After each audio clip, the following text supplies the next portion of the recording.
amalma ani yangma kibara mambolo kala sama bi ode ko gawo Patriote Mix damne na kunu Patriote Mix nte dore Mali Sarasu ale ni kelebolo munu be munu rebelu bula ani kelebolo wala nulu koni banga jamana ka nulu ya accord de paix signé ulu tunganga jeka yala dugu konnana ninga mko la kana on Patriote Mix nunde koni damne na kunu go gawo munu be ni ko nunu kuna ulu koni ya yira ka foko gawo ayoro folo nga anga koron fe dugu nunu be koni kabna ke yoro be la kulu ka barake chugumna be na se yoro ton na chugamna o hukumu gele ne konnana ma yira la ka foko koron fe la minga sisa fokidal Francis kelebolo mimena be foma ko barkan ale ayira ka fo ko ale koni terroriste nani faka dugu kidal région konna na kata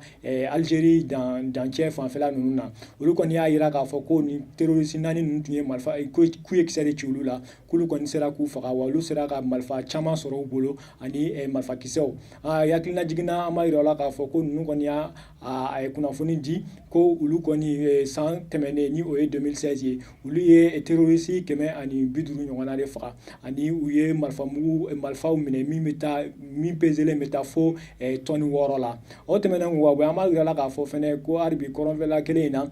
gurmara rusu cercle la ni obe tomboktu marala ye president du conseil de service koni ayira ka fo ko jajugo kon dokele mi kinyeshi alega duguma ko koni ma soro do refe kan krefe dugu Burkina Faso ale ni Niger ko o koni bagamara la koni keleno ko bagano ta nyeshi alega duguma ko ale koni ga dugu balo mi ko te seka ni mo ni be labo ko ka daga ko balo mimbe ka te seka teme